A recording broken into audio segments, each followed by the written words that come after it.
समझ गए कि नारायण की ही कृपा। बोले नहीं नहीं प्रभु, इस खम्भे में भी ठाकुर जी ही हैं। उसने तुरंत अपने तलवार को निकाला, क्रोधित होकर जैसे ही खम्भे में मारा, उसमें से नरसिंह भगवान प्रकट हो गए। तो नरसिंह भगवान की जैसे हिरण्यकशिपु ने नरसिंह भगवान का दर्शन किया, तलवार कहीं छूट गई, डर गया। एक बार तो सोचने लगा कि मैंने ठेकेदार को पूरा पैसा दिया था, इतना मोटा था, इस पिलर में कहां से आ गया, ये खम्भा पोला कैसे रह गया, कहां से समाहित रह गया इसके अंदर। नरसिंह भगवान का जो शरीर है सुंदर, उनका जो मुखमंडल था शेर के समान, संपूर्ण श्रीअंग नारायण के स्वरूप में है। प्रहलाद जी ने सुंदर दर्शन किया है और उन्होंने तुरंत दौड़ करके हिरण्यकशिपु को पकड़ करके लेके आए हैं और राजमहल का जो सुंदर दरवाजा था उस देहली पर जाकर के अपना आसन, वहां पर एक चौकी पड़ी हुई थी, उस पर जाके बैठ गए और हिरण्यकशिपु को अपनी गोदी में ले लिया। हिरण्यकशिपु थरथर कांप रहा था। बोले नहीं नहीं प्रभु, तुम मुझे बिल्कुल नहीं मार सकते। बोले क्यों? बोले मैंने ब्रह्मा से वरदान प्राप्त किया है कि मैं कभी मरूं नहीं। नरसिंह भगवान बोले पहले तो एक बड़ी ध्यान से बात सुन, ब्रह्मा हमको नहीं बनाता, हम ब्रह्मा को बनाते हैं। बोले नहीं, आप मुझे नहीं मार सकते, मैंने उससे वरदान प्राप्त किए हैं, न मैं दिन में मरूं न रात्रि में मरूं।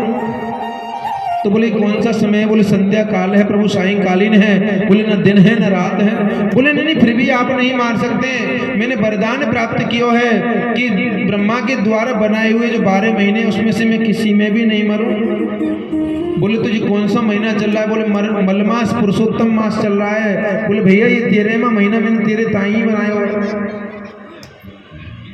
ब्रह्मा 12 महीने नहीं बनाता, हमने ब्रह्मा को आदेश दिया था 12 महीने बनाने के लिए, ये 13वां महीना हमने तेरी ताई ही बनवाया हुआ है। बोले नहीं नहीं, मैंने उनसे वरदान मांगा था, न मैं अस्त्र से मरूं न मैं शस्त्र से मरूं। बोले मेरे हाथ में कुछ दिख रहा है क्या तुझे? मुझे कुछ भी नहीं है ना, मैं तुझे अपने नाखूनों से मार डालूंगा। उसको और डरा रहे कि इसका प्रेम और बढ़ता जाए, जितना मुझे याद करेगा शत्रु के रूप में और इसको भक्ति प्राप्त होगी। फिर बोले नहीं नहीं प्रभु, मैंने वरदान प्राप्त किया है, न मैं पशु से मरूं न मैं किसी मनुष्य से मरूं। बोले तुमको हम कौन लगते हैं? बोले प्रभु तुम तो बब्बर शेर से लगते हो, मेरी समझ में नहीं आ रहा तुम कौन हो प्रभु, मेरे समझ से बाहर है बिल्कुल। नारायण ने कहा तुम कुछ भी दिमाग मत लगाओ, तुम सिर्फ मुझे निहारो और अपना कल्याण करो। नरसिंह भगवान ने अपने नाखूनों से उसके पेट को चीर दिया, उसकी अंतड़ियां निकाल के अपने गले में पहन ली और उसका कल्याण कर दिया। बोल नरसिंह भगवान की हिरण्यकश्यप मर्दन भगवान की जय हो। नरसिंह भगवान ने प्रहलाद जी को देखा, अस्त्र प्रवाहित कर रहे थे नरसिंह भगवान। ध्रुव जी सामने खड़े हुए हैं, प्रहलाद जी सामने खड़े हुए हैं, क्या बोले आखिर? उन्होंने पास में बुलायो, पास में बुला करके कहा कि बेटा तोको मेरी वजह से बहुत कष्ट को सामना करना पड़ो।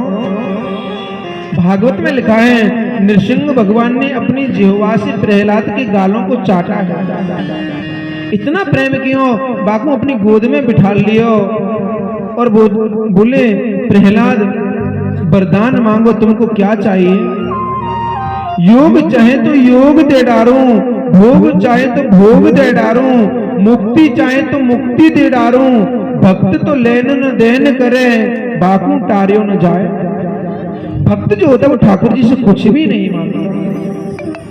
उन्होंने पुत्र तो मांग, तुझे क्या चाहिए? बोले प्रभु मुझे कुछ भी नहीं चाहिए, आप देना ही चाहते हो तो इतना दे दो। मेरे पिताजी तो कैसे भी थे, मेरे पिता, उनको कहीं नरक इत्यादि में नहीं जाना पड़े, बस मैं इतना चाहता हूँ, उनको आप मुक्ति प्रदान कर दो पिताजी को। नरसिंह भगवान प्रसन्न हो गए, वाह बेटा, जिस घर में तेरे जैसा बालक पैदा होता है ना, उसकी तो 7 नहीं 14 नहीं 21 पीढ़ी मेरे धाम में हमेशा के लिए रिजर्वेशन हो जाता है। प्यार से बोलो जय श्री कृष्ण। इसलिए प्यारे प्रभु प्रेमियों, आप लोग भी ईश्वर से प्रार्थना किया करो कि हमारे घर में भी कोई बालक पैदा होवे तो ठाकुर जी को भक्त होवे, जाके माध्यम से हमारी 21 पीढ़ी गोलोक धाम को प्राप्त हो जाए। ध्रुव जी महाराज गोद में बैठे बोले, नहीं बेटा मांगो, तुमको क्या चाहिए? प्रहलाद जी महाराज कहते, नहीं प्रभु, देना ही चाहते बस इतना दे दो, कभी भी जीवन में मांगने की मेरी इच्छा ही ना हो, ऐसा वरदान दे दो प्रभु। दूसरी बात, भगवान आपने मुझसे पुत्र का एक पुत्र मांग, जब आपने मुझे अपना बेटा बनाए लिया तो पिता की तो संपूर्ण संपत्ति पर अधिकार पुत्र का ही होता है ना प्रभु। अब मांगने के लिए बचाए क्या गोविंद? आखिर मैं आपसे क्या मांगू? सब कुछ तो आपने मुझे दे दिया प्रभु, मुझे कुछ भी नहीं चाहिए।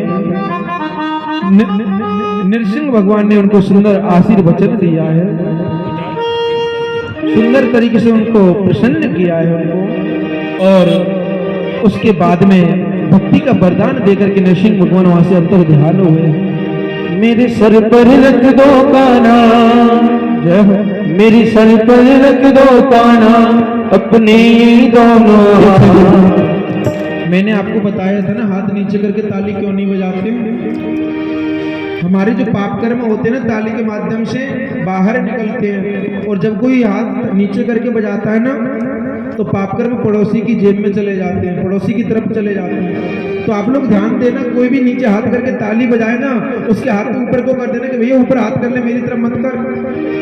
तो आप लोग अपनी मुक्ति का ध्यान रखना, कम से कम पाप तो इकट्ठा नहीं करना पड़े। यहाँ पर दोनों हाथ ऊपर करते मस्ती में झूमते हुए, हो देना हो तो दीजिए जन्म जन्म का साथ,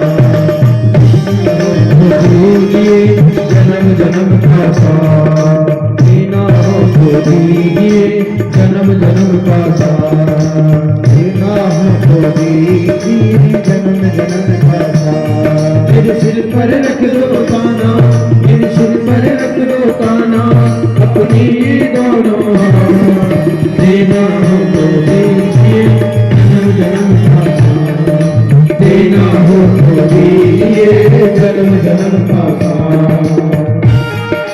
जय हो। हाथ आगे मस्ती में झूमते हुए,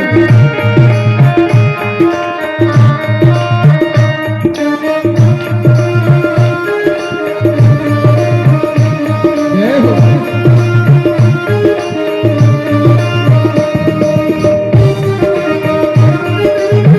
मस्ती में झूमते हुए, बाके हरियाली देने वाली शाम प्रभु से धन और दौलत क्या मांगे, जीने वाले शाम प्रभु से धन और दौलत क्या मांगे, शाम प्रभु से मांगी तो फिर नाम और इज्जत क्या मांगे, शाम प्रभु से मांगे तो फिर नाम और इज्जत क्या मांगे। मेरे जीवन में अब कर दो, मेरे जीवन में अब कर दो, तुम कृपा की बरसात, देना हो तो दीजिए जन्म जन्म का साथ, देना हो तो दीजिए जन्म जन्म का साथ। दोनों हाथ ऊपर करके मस्ती में झूमते हुए, जय हो।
घबराते हो, सुना है अपने शरणागत हो अपने गले लगाते हो, सुना है अपने शरणागत को अपने गले लगाते हो, सुना है अपने शरणागत को अपने गले लगाते हो।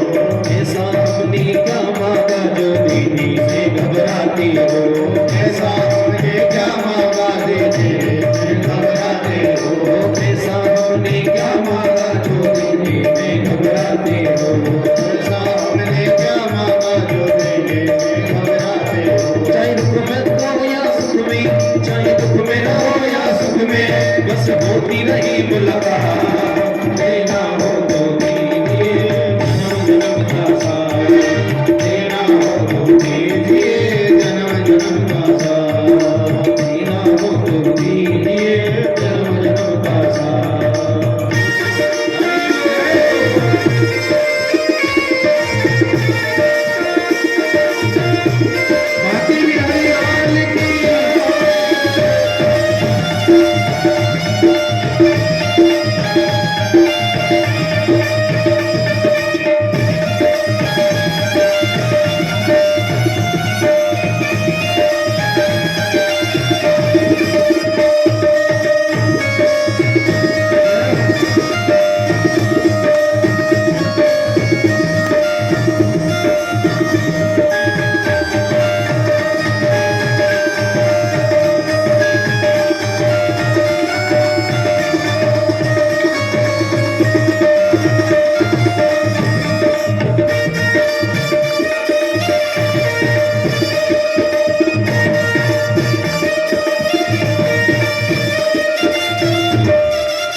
बाकी बिहारी लाल की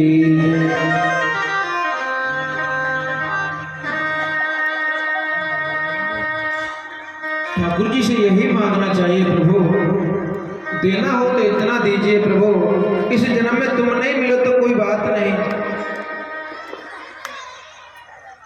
जिस प्रकार जब माँ पार्वती जी तपस्या कर रही थी ना भोलेनाथ की प्राप्ति के लिए, शादी से पहले भजन कर रही थी, तो भोलेनाथ ने अपने गणों को भेजा कि जाओ पार्वती जी की परीक्षा लेकर के आओ। तो उन्होंने जाकर के प्रार्थना की, अरे तुम भोलेनाथ को क्यों प्राप्त करना चाहती हो, वो तो ऐसे ही रहते हैं, शमशान इत्यादि में भटकते रहते हैं, गुणों की जो खान है विष्णु भगवान की प्राप्ति के लिए आप क्यों नहीं भजन करती। विष्णु भगवान को पाने की इच्छा तो कीजिए।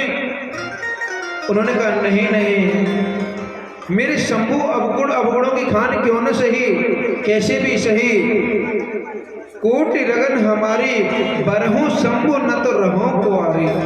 मैं वर्ण करूंगी तो शंभु का करूंगी, अन्यथा इस जन्म को मैं भजन करते करते ऐसे ही खत्म कर दूंगी। हमको भी ईश्वर से यही कहना चाहिए, ईश्वर इस जन्म में नहीं मिला तो कोई बात नहीं, पर हम तुझे नहीं छोड़ेंगे, कोटि जन्म हमको लेने पड़े गोविंद, हम तुमको प्राप्त करके ही छोड़ेंगे। प्यार से बोलो जय श्री कृष्ण। करसी कर्म करहु विधि नाना, मन राखहु जहां कृपा निधाना।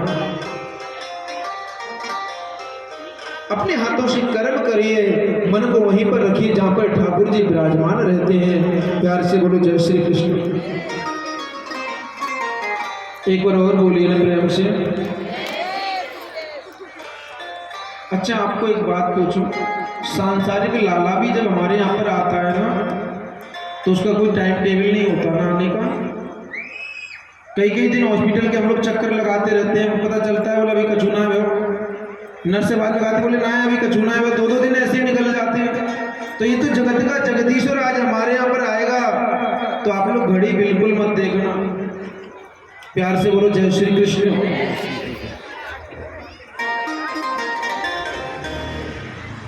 सुखदेव स्वामी कहते हैं राजन परीक्षित, दुख में सुमिरन सब करें, सुख में करहे न कोई, जो सुख में सुमिरन करे तो दुख काहे को होए। और सच बताऊं तो भजन करने में तो सुख में ही आनंद आता है ना। दुख में कहीं मन लगता है कि भजन करने में नहीं। जब ठाकुर जी तुमको थोड़ा बहुत भी सुख दे देना, तो बड़े प्रेम से ईश्वर का गुणानुवाद करो, ईश्वर से कृतज्ञता प्रकट करो कि ईश्वर तूने मुझे सब कुछ दिया है। खूब भजन किया करो, क्योंकि दुख में तो कभी शरीर से दुखी, मन से, तन से, सब प्रकार से दुखी रहते हैं, पर लेकिन ठाकुर जी कभी भी तुमको सुख का मौका दे तो सुख के समय जरूर भजन करो। प्यार से बोलो जय श्री कृष्ण। सुंदर यहाँ पर गजेंद्र मोक्ष की कथा सुनाए कि गजराज था, बहुत बलशाली था, ताकतवर था। जब वो जंगल से निकल करके जाता ना, तो जितने भी जीव जंतु थे वो सभी उसकी जय जयकार किया करते थे। उसकी 50 पत्नियां थी और उसके अंदर जो बल था वो 10,000 हाथियों के समान बल था। उसका नाम था गजराज। सुंदर पर्वतों की गुफाओं में रहता था। उसके 150 बच्चे थे।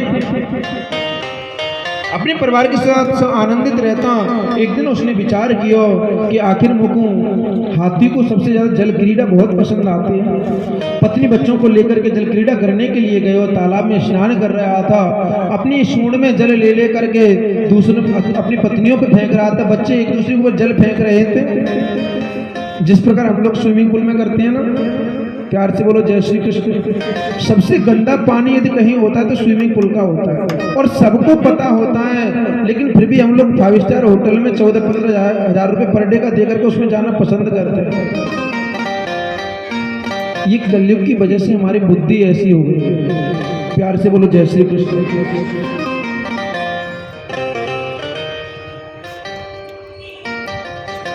सुखदेव स्वामी कहते हैं राजन परीक्षित, गजराज स्नान कर रहा था। एक उसमें मगरमच्छ रहता था। उसने क्या किया, मगरमच्छ ने हाथी के पैर को पकड़ लिया, पकड़ करके नीचे नीचे खींच रहा था। मगरमच्छ को संस्कृत में कहते हैं ग्राह। पकड़ करके खींच रहा था धीरे धीरे, और हाथी ने सोचा होगा कोई जीव जंतु गलती से पकड़ लिया होगा, बाद में सॉरी बोल देगा, माफ कर देंगे, कोई बात नहीं, अभी तो खेलने दो। लेकिन धीरे धीरे वो जीव जल जंतु, तो जल में ज्यादा ताकत होती, वो खींच रहा था धीरे धीरे करके। हाथी को लगा कि मैं निर्बल होता जा रहा हूँ। उसने पत्नी बच्चों से कहा, देवी मुझे ऐसा लगता है मुझे कुछ कष्ट हो रहा है, मुझे कोई खींच रहा है। धीरे धीरे उसने, हाथी आधा पानी में डूब चुका था। उसकी 50 पत्नियों ने सूंड में सूंड मिला करके खींच रही हैं, बच्चे भी खींच रहे थे सूंड में सूंड मिला करके। 1 महीना हो गया, हाथी बाहर निकलता ही नहीं है।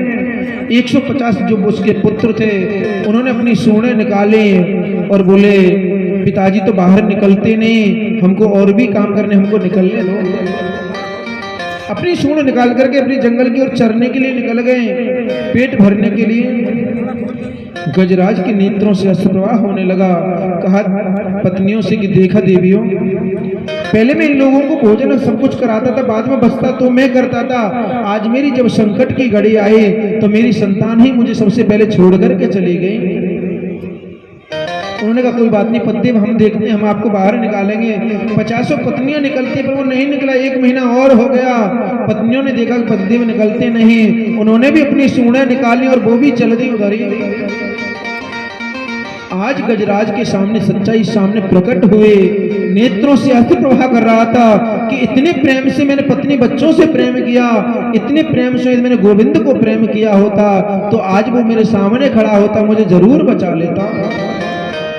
मेरे जीवन में जब संकट की घड़ी आई तो निकल करके बाहर चले गए। गजराज रुदन कर रहा था, रो रहा था, प्रार्थना कर रहा था। उसने कभी परमात्मा को तो देखा नहीं, पर लेकिन परमात्मा को, ईश्वर को याद कर रहा है, नाम किसी का नहीं ले रहा है। एवं विवसितो बुद्ध्या समादाय मनोहृदि जजाप परमं जाप्यं प्राज्ञ जन्मनुशिक्षितम्। गजराज ने बहुत सुंदर स्तुति की, जो उसने स्तुति की उसी का नाम गजेंद्र मोक्ष है।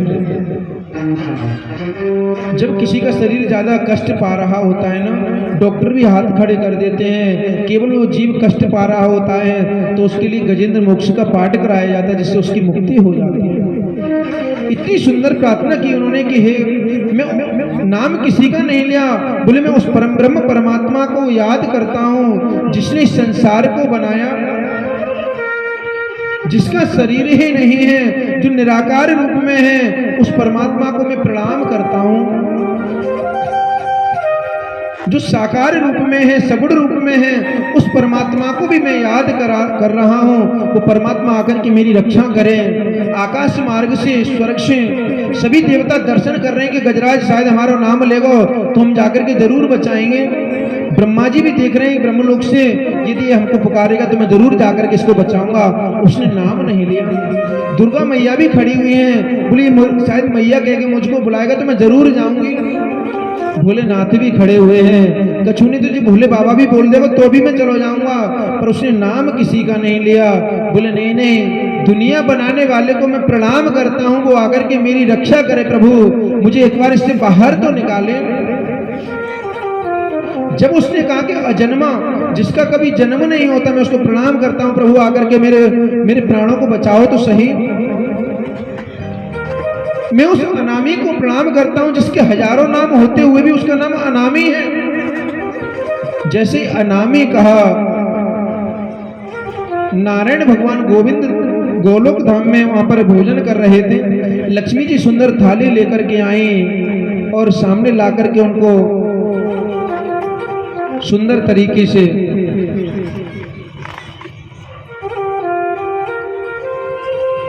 भोजन लेकर के खड़ी हुई थी नारायण के सामने, प्रभु प्रसाद पाओ। उसने कहा अनामी को मैं प्रणाम करता हूँ। उन्होंने कहा जो किसी का नाम नहीं वो मेरा नाम। लक्ष्मी जी ने कहा नहीं प्रभु आपका नाम तो नहीं लिया। बोले नहीं, जो किसी का नाम नहीं वो मेरा ही नाम है, मैं जाकर के बचाऊंगा, नहीं तो वो डूब करके मर जाएगा। और वहां से दौड़ करके गरुड़ से कहा, गरुड़ जल्दी तैयार हो, चलना है हमको गजराज को बचाने के लिए। गरुड़ के मन में भी अभिमान आ गया कि देखो तो सही, ठाकुर जी मेरे बिना एक पल भी कहीं चल नहीं सकते। नारायण ने सोचा मैं गजराज को तो बाद में बचाऊंगा, पहले इस गरुड़ के मन में अभिमान आ गया कि मैं ठाकुर जी को लेकर के उड़ता हूँ। इसको अभिमान रूपी मगरमच्छ ने पकड़ रखा, पहले इसके अभिमान को दूर करना होगा। ठाकुर जी ने अपनी कन्नी उंगली लेकर के गरुड़ के ऊपर रखी, बोले जरा उड़ के दिखाओ। बोले प्रभु क्यों मजाक कर रहे हो, आप बैठो मैं आपको लेके चलता हूँ। बोले नहीं, उड़ के दिखाइए ना। अपने पंखों को तड़फड़ाता रह गया पर 1 इंच भी आगे नहीं बढ़ पाया। उन्होंने कहा तुम अभिमान करते हो कि तुम मुझे लेकर के उड़ते हो, ऐसा बिल्कुल भी नहीं है। मैं तुमको अपने पंजों में दबा करके चलता हूं, ऐसा मान करके चला करो। उसने अपने अहंकार को दूर किया, ठाकुर जी के चरणों प्रणाम किया, लेकर के पहुंचे हैं। इधर गजराज उसमें डूबता जा रहा था। उसने जैसे सामने आते हुए गरुड़ को पर आते हुए ठाकुर जी को देखा और देखते ही देखते उसने देखा गोविंद मेरे सामने आ रहे हैं, हाथ में सुदर्शन चक्र लगा हुआ है। तब उसने बड़ी सुंदर स्तुति की। सोन्तः सरस्व बलेन गृहीत आर्तो दृष्ट्वा गरुत्मति खर्ख उपात्त चक्रम उक्षिप्य सांबुजकरम गिरिमाह कृच्छ्रा नारायण अखिल गुरु भगवन नमस्ते।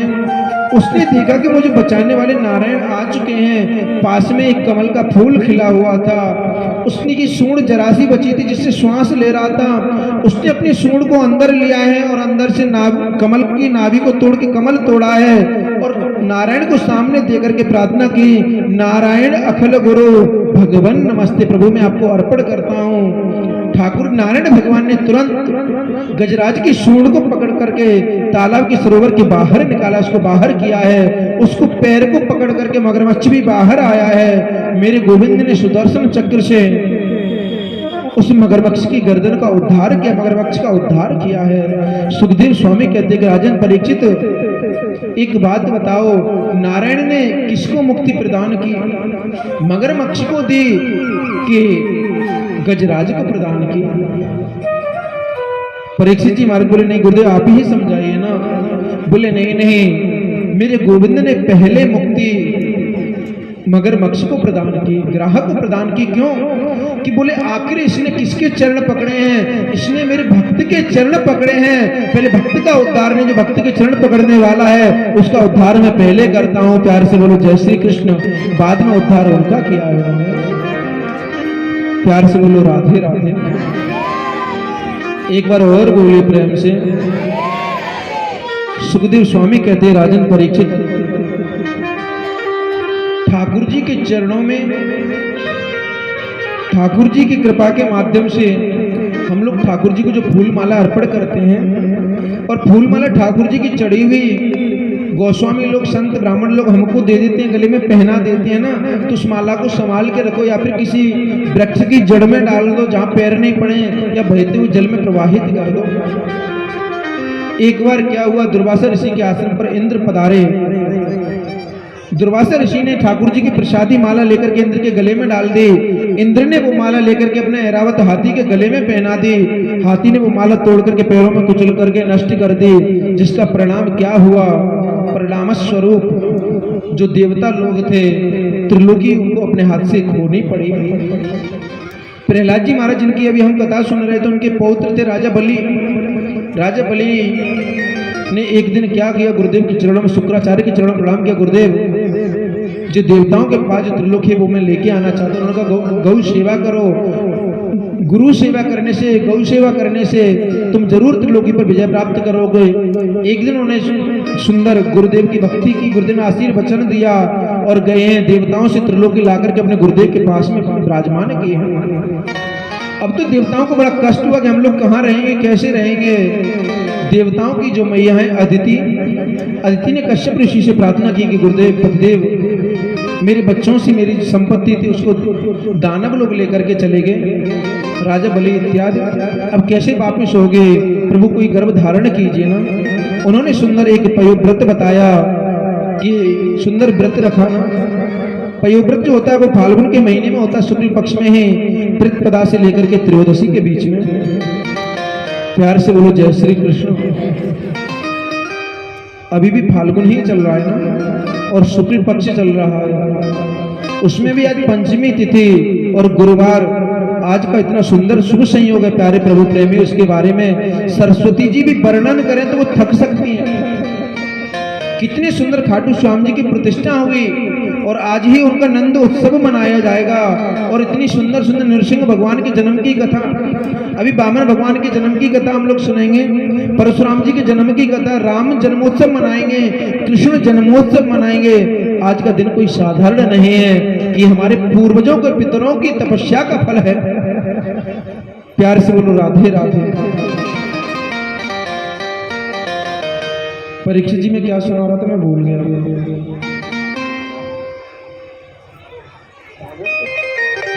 भागवत तो मैं सुना रहा था, भागवत में क्या सुना जी? गजेंद्र की बाद में भी तो कथा सुना रहा था ना, किसकी थी? प्यार से बोलो जय श्री कृष्ण। सुखदेव स्वामी कहते हैं कि राजन परीक्षित, राजा बलि ने त्रिलोकी लाकर के दे दी।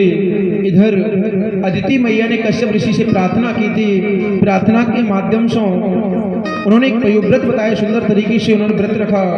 नारायण भगवान प्रसन्न हुए, मैं पुत्र के रूप में जरूर आऊंगा, चिंता मत करो। देवताओं ने भी स्तुति की है नारायण से।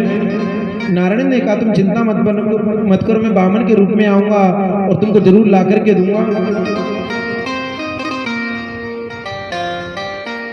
धीरे धीरे शुभ मुहूर्त आ रहा है प्यारे प्रभु प्रेमियों। जो भादों का महीना जो है ना, लगता है भादों के महीने ने ज्यादा पुण्य कर्म किए हैं। मेरे कान्हा का अवतार कब हुआ?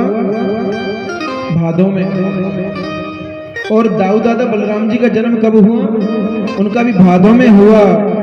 और बामन भगवान का जो जन्म हुआ वो भी भादों में हुआ। प्यार से बोलो जय श्री कृष्ण। सुंदर शुक्ल पक्ष चल रहा था, भादों का महीना, शुक्ल पक्ष की द्वादशी तिथि, दोपहर के ठीक 12 बजे श्रीमन नारायण भगवान देवताओं के मन की इच्छा पूर्ति करने के लिए बामन रूप से अदिति के सामने प्रकट हुए हैं। बोल बामन भगवान की। इतनी सुंदर झांकी बामन भगवान की, इतनी सुंदर प्रभु का बामन भगवान का मंगलमय स्वरूप, बलिहारी में प्यारी झांकी उनकी। छोटे छोटे नन्हे नन्हे चरण हैं, छोटे छोटे प्यारे प्यारे गुलगुले हाथ हैं उनके, छोटा सा मुखार बिंद है, छोटी सी पतली सी जिह्वा है उनकी, मुट्ठी भर की कमर है, 4 अंगुल का पेट है, बिल्कुल छोटा सा, मोती जैसे छोटे छोटे दांत, टमाटर जैसे गाल उनके छोटे छोटे, बिम्बा फल जैसे होठ उनके, लाल लाल होठ बड़े सुंदर लग रहे हैं। हमारे ब्रज में जब कोई लाला ज्यादा सुंदर हो गए ना तो माताएं बहनें कहती हैं कि जाको मुंह पूरा बटुआ की तरह, बटुआ समझती हो ना, माताएं सबसे ज्यादा प्रेम अपने पर्स से करती हैं। अब तो लंबा वाला पर्स, पहले छोटा सा ही पर्स चलता था, उसको बटुआ बोलते थे। तो प्रेम से कहती थी चल लाला का मुंह बिल्कुल बटुआ की तरह है। आज वो भी बिल्कुल सुंदर लग रहे थे, द्रव्य लग रहे थे, सुंदर तेजमय लग रहे थे। माता अदिति ने पहले तो अपने लाला को कोपिन धारण कराए, बृहस्पति जी ने आकर के बामन भगवान का जनेऊ संस्कार करवाया है। 10 दिशाओं के स्वामी ने आकर के छत्र समर्पित किया है, ब्रह्मा जी ने उनको कमंडलू प्रदान किया है। यज्ञोपवीत संस्कार होता है ना, तो उसमें भिक्षा मांगी जाती है, तो भिक्षा में सभी देवताओं ने कुछ न कुछ आकर के दिया है। खड़ाओं समर्पित सप्त ऋषियों ने किए हैं, कुशाभी सप्त ऋषियों ने समर्पित किए उनके चरणों में, और मां पार्वती ने उनको भिक्षा पात्र प्रदान किया है। बड़ी सुंदर झांकी सप्त ऋषियों ने उन्होंने को सुंदर आसन प्रदान किया है। उसको लेकर के गुरुदेव के पास में पहुंचे। गुरुदेव भगवान की सामग्री मुझको दान में मिली है, स्वीकार करो। उन्होंने कहा नहीं नहीं, तुम मुझे देना ही चाहते हो तो जो प्रहलाद जी के जो पौत्र है राजा बलि, उनके पास त्रिलोकी है, उसको तुम लेकर के आओ। बोले गुरुदेव आपकी कृपा रहेगी तो मैं जरूर लेकर के आऊंगा। प्रणाम किया गुरुदेव के चरणों में, गुरुदेव ने आशीर्वचन दिया है। 12 भगवान अपने यहाँ से चल दिए हैं राजा बलि के यहाँ पर, जो कल हमने झांकी का दर्शन किया था। एक हाथ में कमंडलू लिया हुआ है, एक हाथ से उन्होंने छत्र पकड़ रखा है, कांख में कोख में उन्होंने आसन दबा रखा है, और माला पर भजन करते करते चल रहे थे।